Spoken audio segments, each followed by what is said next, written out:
First, before you look around to make sure no one sees you watching this video, let's be honest with each other about one thing. It's not mentioned by mainstream media, but it's a known or once known address to everyone. It is pornography. It satisfies one of humanity's most primal needs. The popularity of pornographic content is nothing new, and it's not hard to point out the long-term consequences of abusing this virtual pleasure. Physiological dysfunction, impact on the brain, daily rhythm, and life relationships. Of course, we won't waste each other's time with theories that require less than 2 minutes of Googling. The commercial success of these porn platforms is the result of many factors. Modern life, the urgent need for quick gratification not just of lust, but also to suppress negative emotions. A sincere piece of advice: if you cannot go through a day without accessing a private browser at least a few times, please seek professional counseling. In today's potentially sensitive video, we will look at the issue through the very ordinary confession of one man. In his room's corner trash can, you'll find nothing but crumpled tissues, and a computer whose browsing history he definitely doesn't want anyone to see. That man is Don Jon, the titular character of the 2013 film, a genuine porn addict. However, his story isn't just meaningful to other guys in the same boat. It also embodies the conflict in relationships, the expectations, and the misconceptions about love and sex, something almost everyone is currently experiencing or has experienced. Interesting, right? Let's begin. The unattractive reality. First, to talk about Don Jon, he wasn't obsessed with 18-plus actresses due to failure or feelings of low self-esteem in reality. On the contrary, Don was a catch, if not to say quite attractive to the ladies. He worked at a bar, lived in a clean apartment, diligently worked out, had a six-pack, drove a cool car, loved his family, and never missed Sunday morning church. Therefore, it's no surprise when pretty girls casually gave him their numbers. They partied with him, let him touch their tight dresses, and went home with him every night. Don self-proclaimed that he only eyed girls 8 points and up, and this seemingly perfect, flashy lifestyle was all he needed. However, when the party buzz faded and the night gradually revealed its secrets, we see Jon quietly leave the bed. Even with countless beauties beside him, he sits upright on the sofa, opens his laptop and scrolls through a long list of lewd films. Why is this?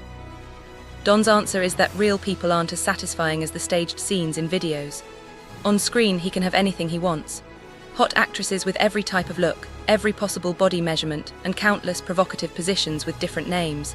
The women who went home with him every night simply didn't agree to do things that crossed the line, and that disappointed Jon. From this, it's easy to see a severely serious problem existing within this man: distorted fantasies about sex. Pornographic scripts cater to all of Jon's desires. The girls in the videos never object to men's preferences.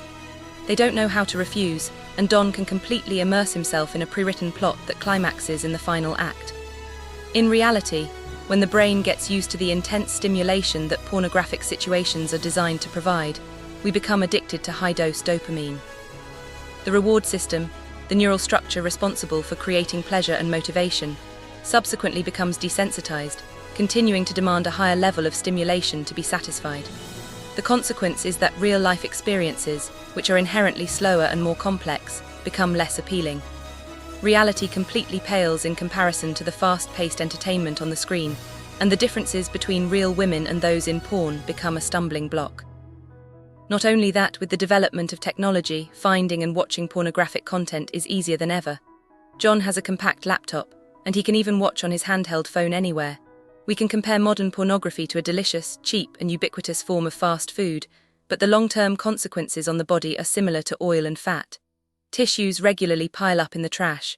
Church sessions constantly require him to seek forgiveness for his 2 hands. And before he knew it, Don had become a full-fledged porn addict.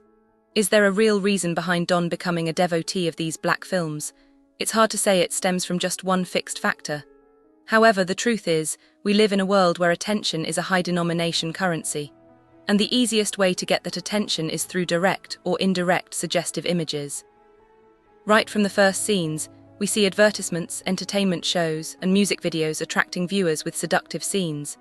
There's one particularly funny segment where Don and his father are glued to a Carl's Jr. burger ad, being deliciously eaten by a fiery lingerie model on the beach. Please don't misunderstand me as criticizing the way women dress. For a long time, many large corporations and brands have bought viewers' attention with scantily clad, even borderline pornographic images. Don Jon was released over a decade ago, but today, we see on every social media platform or other form of entertainment that a hot image is always the preferred choice to attract viewers. Morality is something we'll set aside for a moment. However, this situation inadvertently gives men like Don distorted fantasies about women and sex. At the bar, he meets a beautiful girl named Barbara Sugerman, and we see in his first attempt at flirting, Jon tries to kiss her even though he was clearly politely rejected. "What makes you think you're allowed to do that?" Barbara asks, but he doesn't care. Don seems to think this is just a line from the movies he often watches. He even shares this: "When I find a great movie, I feel really sad, because then I ask myself why these girls don't exist in real life." This is all a consequence of a habit of consuming unhealthy content. Even though Don interacts with many women, he still clings to fantasies of fictitious pleasures. Forms of sex that are far removed from reality. They are inviting, visually appealing, easily accessible, yet they leave a sense of intense euphoria. The girls never stay for more than one night, and the pleasures never last until sunrise. His mind is filled with constantly replaying obscene images. Don knows there's something very wrong inside him, but he doesn't know how to fix it. Unable to live a day without his laptop, Don gradually becomes conscious of the alarming situation. He is not happy. Quite ironically, this realization happens during a line of dialogue from a movie. "Do you want a meaningful relationship?" the actress asks, jolting Jon awake. Yes, a meaningful relationship. That's what people say is the answer to a happy life. Don's father also taught him that getting married is a man's greatest joy. So he dumps all the tissues in the trash. The young man decides to let November come early and say no to the website with the orange logo from now on. The problem is where to find a meaningful relationship now. Jon immediately thinks of Barbara Sugerman, the only girl who bluntly refused to go home with him that night. The reason is simple. She is stunning, demanding, and proud. Earning her affection requires a lot of time and effort, and Don secretly thinks that must be the definition of a long-lasting relationship. If they go a long way together, the sex will be passionate. He will regain his interest in reality. Agreeing on his new goal, Don friended Barbara on Facebook and asked her out for coffee. Things went well and she liked him too. Coffee turned into watching movies, then dinner dates, meeting the parents, going to church, and so on. Before long, the two were living like newlyweds, even planning for the future. From every perspective, this was clearly a tremendous step forward. Barbara made Jon's life better. She made him go back to school so he could get a good job later, wanting him to mature into a successful man. Now when he goes to the bar, Don doesn't bother checking out anyone because the woman beside him is more than a perfect 10. They weren't in a rush either. After a period of getting to know each other, they decided to go to bed, doing everything according to the formula, investing all their time and dedication. He was confident that this time he would rediscover the pleasure he had lost. But the irony is that, once again, Jon crept out when night fell. In an incredibly baffling way, he continued to gaze at the familiar actresses, even fearing Barbara would find out. He had to watch in his car or in class. Cracks gradually formed and the reason remained the same. Barbara didn't provide the satisfaction Don expected. Why is that? Why would a man who seemingly has it all still choose to return to that empty entertainment to buy pleasures that aren't real? Barbara discovered his terrifying browsing history and he paid the price. She cried, was disappointed, cursed, and immediately kicked him out. Depressed, the addict returned to the only soothing dose of dopamine he knew. Wanting to change only to fall back to the same place, Don's addiction relapsed more severely. He broke all his past tissue-use records, isolated himself in his room, and grew even more resentful of women. "That bitch," Don cursed. Barbara could never measure up to the seductive actresses, and he realized feelings were just a waste of time. And so the loop continued. Jon went to the bar, took someone home, and when night fell, crept out to watch a film. A rather stuck-in-a-rut story, isn't it? A meaningful relationship, according to theory, still wasn't the answer. So where is it? The thing the handsome young man is looking for. The savior who resolves Don's dilemma turns out to be the person he least expected. That is his classmate from the night extension course. Unlike Barbara, she is a mature woman, with signs of age on her face, and definitely not someone Don would turn to look at twice. But strangely, she understands everything Don shares, and among all his friends, he only confides his deepest secrets to Esther. She is perhaps the first person who dared to tell the handsome fellow that no matter how many women fall into his lap, he doesn't truly understand them. And above all, he is utterly selfish. The way you have sex, it's like totally one-sided. It's like I'm not even there. It was only then that Don realized.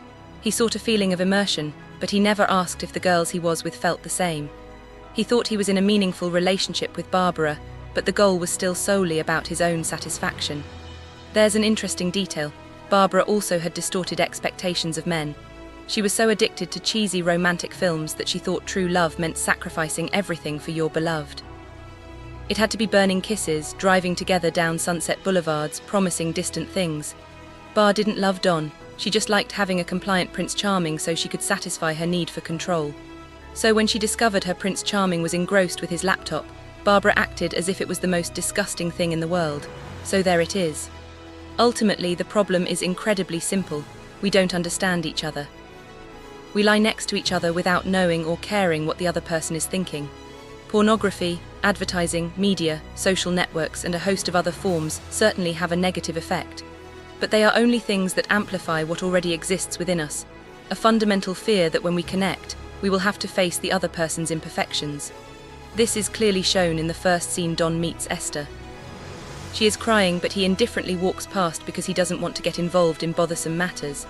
Spending time understanding someone is not as good as rushing to the bar to pick up a partner who also only wants a one-night stand. Understanding his past mistaken expectations, Jon went home with Esther. It was a sad night. He was sad because something inside him collapsed. As for Esther, she was always crying alone. Her husband and son were lost in a car accident. The two embraced slowly, simply. No sounds, no elaborate positions. This wasn't an 8-point or above woman, and both were even in a somber mood, but it was the best night. It was great because two people truly understood each other and they assigned some meaning to the passionate act. Something given and received, something that lingered until the next morning after Don had left. In the film, we'll see an interesting detail. The word used to refer to sexual activity is also the F word that everyone knows, often used for cursing when one is angry. The other word, meaning passionate intimacy, is make love. Initially, Don regarded it as something childish, but in the end, that was the word he used to explain his love with Esther. It wasn't love at first sight, not love by sight, and certainly not something that made Don think about distant things like marriage, having children, the definitions of happiness that people often talk about. Don's love lies simply in the words make love, in the understanding when the two merge. Close the laptop and go out to find real love. That is the answer Don found for himself, and I confess that yes, it is old-fashioned. Understanding others is truly difficult, living with someone else is also hard, and merging with someone else is perhaps the hardest thing in the world. It makes us uncomfortable, bothersome, and certainly not as beautiful as what fast-paced entertainment provides. Especially in a world where media outlets are competing to grab the audience's attention with all sorts of fictional sexuality, everything becomes even harder. But perhaps that is the only answer. It is the only joy that will last until the next morning and the only thing that is real. Jon holds Esther's hand, walking around New York in a romantic sunlight that the playboy once wouldn't even bother to notice. They share a passionate moment where both feel completely satisfied. Perhaps one cannot write the words make love without mentioning love. And if there is love, it must inherently carry some meaning. Pleasures will come and go, and perhaps only meaning is the only thing that stays. So who knows, don't give up too soon, don't rush to seek a quick pleasure. Because what's gained quickly also disappears quickly. The emptiness that remains after a moment of euphoria when you are alone in an empty room and suddenly realize you desperately need someone, that must be the most terrifying feeling.